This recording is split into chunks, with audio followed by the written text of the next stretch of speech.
Tersesat di kerajaan jin pantai selatan. Kisah dua remaja yang hilang saat wisata sekolah. Wisata sekolah seharusnya jadi momen menyenangkan. Tapi bagi dua remaja ini, itu adalah awal dari kisah paling menyeramkan dalam hidup mereka. Dua sahabat hilang saat bermain di pantai selatan.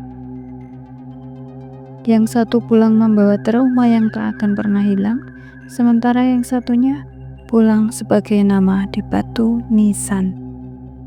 Ini adalah kisah nyata yang masih dipercaya oleh warga setempat sebagai peringatan bahwa Laut Selatan tak hanya menyimpan ombak, tapi juga kerajaan yang tak kasat mata. Namanya Rehan dan Akmal, dua remaja kelas 11 yang dikenal tak bisa dipisahkan. Saat sekolah mereka mengadakan wisata ke sebuah pantai di selatan Jawa. Pantai yang terkenal indah, tapi juga punya reputasi menyeramkan. Mereka adalah yang paling semangat. Pagi itu cuaca cerah, langit biru, ombak terlihat tenang. Tapi seperti kata orang tua di desa, Laut Selatan bisa berubah sekejap. Dan kalau sudah berubah, jangan harap bisa kembali. Sesampainya di pantai, rombongan siswa mulai menyebar. Ada yang foto-foto, ada yang duduk di bawah pohon cemara laut, dan ada yang langsung ke bibir pantai. Rehan dan Akmal termasuk yang terakhir. Meski sudah diperingatkan guru agar tidak terlalu ke tengah, mereka nekat bermain air. Saling siram, tertawa, hingga akhirnya ombak besar datang dari arah samping. Tak ada waktu untuk lari.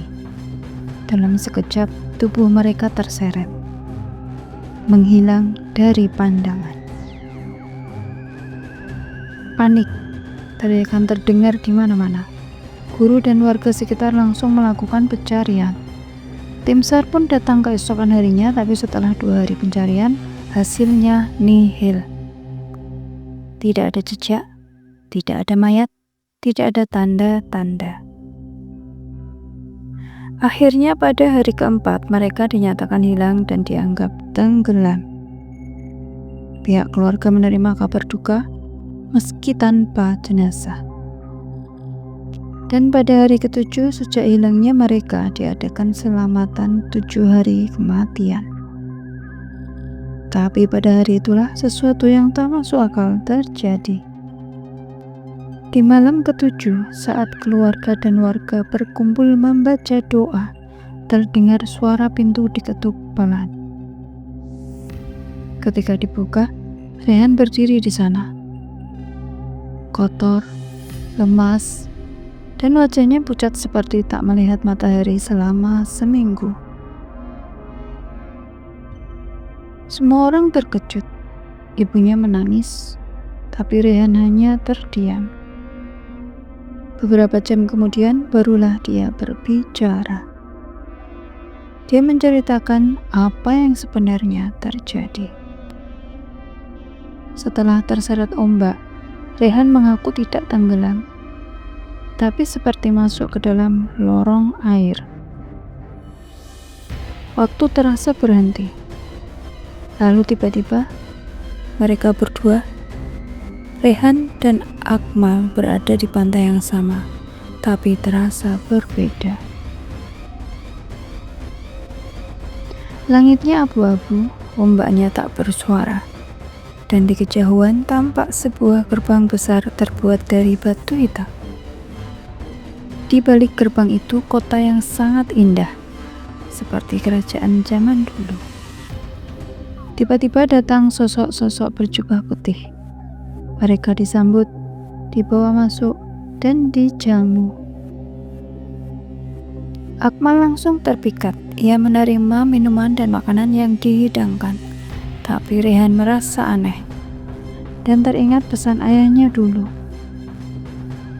Kalau kamu tersesat di tempat asing dan tidak tahu itu di mana, Jangan pernah makan atau minum, apalagi kalau yang menyambutmu bukan manusia. Rehan menolak semua hidangan. Ia diam, hanya mengangguk ketika ditanya. Setiap waktu sholat tiba, ia berdiri dan mengumandangkan azan. Kadang terdengar gema panjang, kadang sunyi seperti mati. Setiap azan itu selesai, Rehan merasa tempat itu berguncang sedikit. Para penghuni kerajaan menatapnya dengan tajam, tapi tak berani mendekat. Sementara itu Akmal semakin terikat. Ia menikmati semua makanan, mulai berpakaian seperti mereka, dan bahkan tidak mengenali Rehan lagi. Hari demi hari, Rehan merasa dirinya mulai menghilang. Tangannya menembus air. Tubuhnya terasa ringan. Hingga akhirnya di hari ke-7 saat ia mengumandangkan azan subuh, semua menjadi gelap. Ketika membuka mata, Rehan sudah tergeletak di pinggir pantai. Tubuhnya kotor dan penuh pasir. Dan langit pagi menyambutnya. Setelah Rehan sadar dan dibawa pulang, banyak orang tak percaya ceritanya. Tapi saat ditanya ke dukun dan orang pintar, mereka semua berkata hal yang sama. Rehan selamat karena menolak makan makanan jin dan menjaga ibadahnya. Tapi Akmal sudah menjadi bagian dari kerajaan itu. Tidak ada yang bisa membawanya kembali. 3 hari setelah Rehan pulang, tubuh Akmal ditemukan terdampar di batu karang. Tapi yang aneh, tubuhnya tidak membusuk, padahal sudah hilang lebih dari seminggu.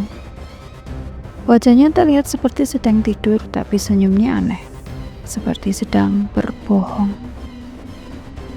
Laut Selatan bukan hanya tempat wisata, ia adalah gerbang antara dunia manusia dan dunia yang tak terlihat. Mereka yang datang dengan sombong akan hilang, mereka yang lupa diri akan terikat, dan hanya mereka yang menjaga iman dan hati yang bisa pulang. Jadi, kalau suatu hari kamu main ke pantai dan mendengar suara yang memanggil dari ombak, jangan ditanggapi, karena bisa saja itu bukan suara manusia. Kalau kamu suka cerita seperti ini, jangan lupa like, share, dan subscribe. Punya kisah horor atau pengalaman mistis lainnya, tulis di kolom komentar ya. Sampai jumpa di cerita horor berikutnya. Ingat, dunia ini tidak hanya dihuni oleh kita saja.